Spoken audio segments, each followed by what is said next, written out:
Hello everyone, welcome to Canal Physics. In this video, we will be learning about error bars. Before we start today's video, don't forget to buy your copy of Physics Foundations. Please click the link in the description below. As the author, I guarantee this is the perfect resource for mastering the fundamentals in physics. Ideal for a Year 10 or 11 student who wants to build confidence and improve results in ATAR physics. Now let's start today's topic. What are error bars? They are a graphical representation of uncertainties. As an example here, we have this data point with an x value of 16 and a y value of 5. So remember, we always write the x value first and the y value second. So the data point is 16, 5. So for this data point, both values of 16 and 5 have associated uncertainties, and we can see those on this graph. So what are the values of these uncertainties? To figure this out, we can use the scales on each axis. So if we focus on the 16, the x value, we see that it is plus something and minus something. So this represents that uncertainty. More specifically, it's 16 plus 4 to get 20 or minus 4 to get 12. So we can see that on these little bars here. We called these the horizontal error bars, and we called the other ones the vertical error bars. At this point here, we can write as 16 plus 4 equals 20. This side here is 16 minus 4, which equals 12. And on top here, we have 5 plus 1, which equals 6. And on the bottom, we have 5 minus 1, which is 4. So now it's more clear that for this data point, the x value 16 has an uncertainty of plus or minus 4. And the y value of 5 has an uncertainty of plus or minus 1. So we can write these uncertainties on the side. In this example, both the x and y values of this data point have an associated uncertainty. We can interpret this by imagining that these error bars make a sort of box. And the significance of this is that due to experimental uncertainties, which gave rise to these error bars in the first place, this data point could be anywhere within this box. So it could be here, here, or here, for example. I'll stop drawing dots there before I draw a domino. One important use of error bars is that they can guide you to draw a line of best fit through a set of data points. As an example, we have a set of 5 data points here on this graph, which form a reasonably strong linear trend. So I'm going to draw a line of best fit through this data. So a few things to take note of here. We can see that the data points don't form a perfect straight line because we can see the line doesn't go through these 2 points, the second one here and the second last one here. And that's fine. But a good rule of thumb is to try and ensure that there are an equal number of data points above and below the line, and try and make them approximately the same distance from the line as well.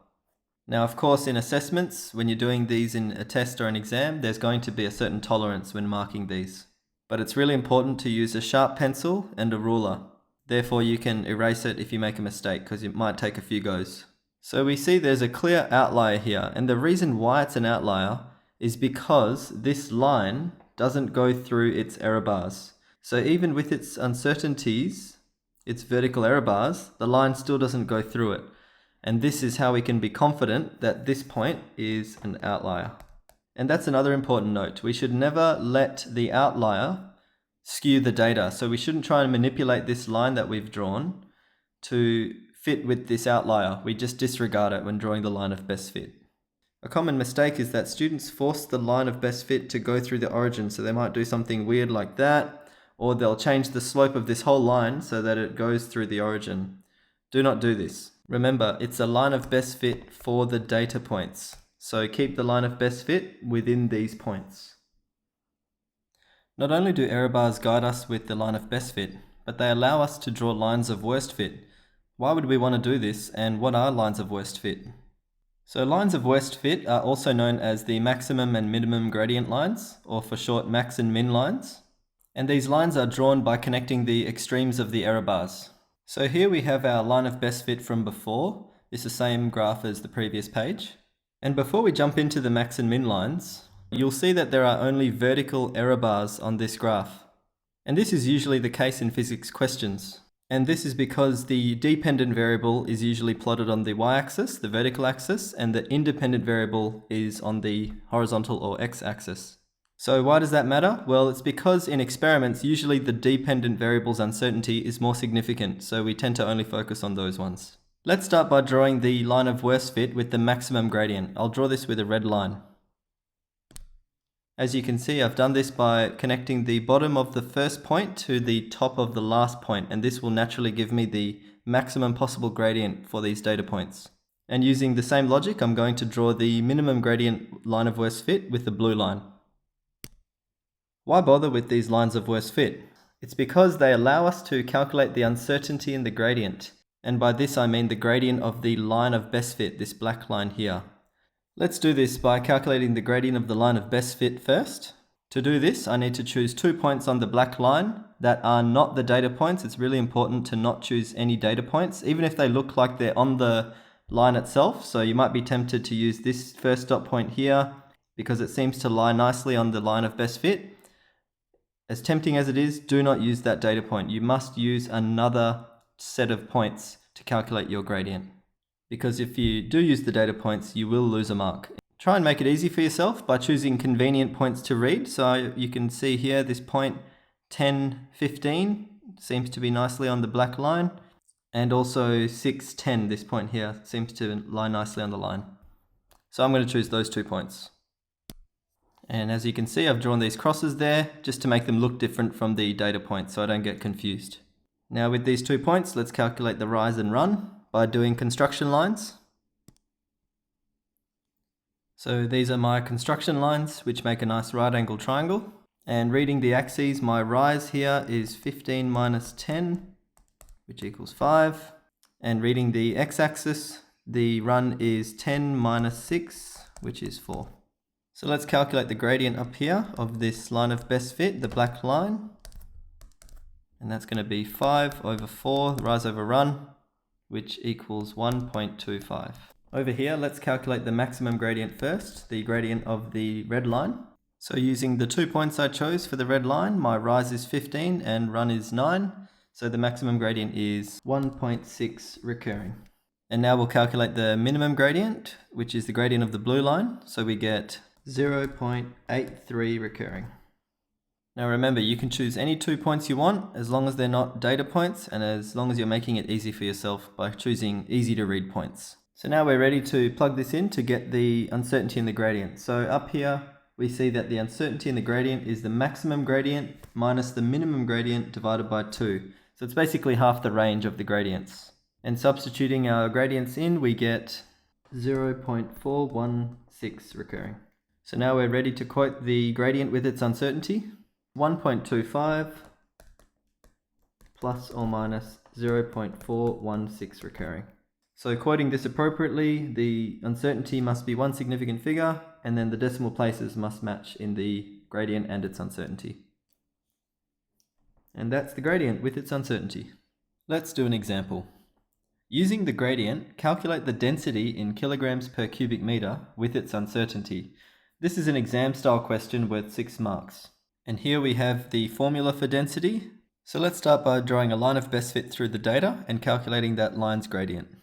The video doesn't do it justice, but it took me a few attempts. But I'm happy with this line because there are an equal number of data points above the line and below the line. There's 2 below here and 2 above here, and the rest seem to go nicely through the line. So I'll consider this a good line of best fit for these data points.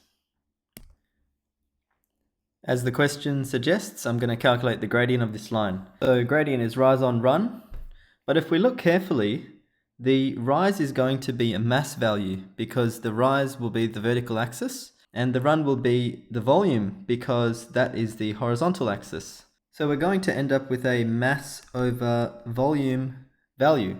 And if we look at the formula provided, that is the density. So that's why this question is telling us to use the gradient to calculate density, because it is conveniently the density. So therefore, the density is equal to the gradient of this line of best fit. So choosing 2 points on this line of best fit and then drawing the construction lines to get the rise and run gives us So with the two convenient points I chose, my rise is 1.25 and my run is 6. So the gradient and therefore the density is equal to 0.2083 recurring. Since the density is equal to the gradient, their units will be the same. And this logically makes sense because if the gradient is equal to rise over run, and the rise is mass and the run is volume, the gradient units will be the rise units divided by the run units.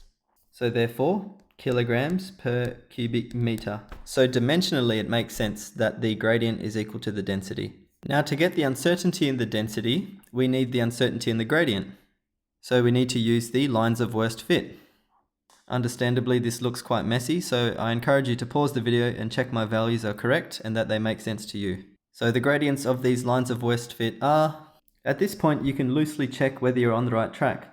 And I think we're good because 0.23, the maximum gradient, is slightly above the line of best fit's gradient, and the minimum is slightly lower. So I'm pretty confident moving forward. Now calculating the uncertainty in the gradient or the density value, we get 0.029 etc. kilograms per cubic meter. Quoting the density or the gradient of the line of best fit with its uncertainty gives us... Looking at this uncertainty, we can see 2 is the first digit.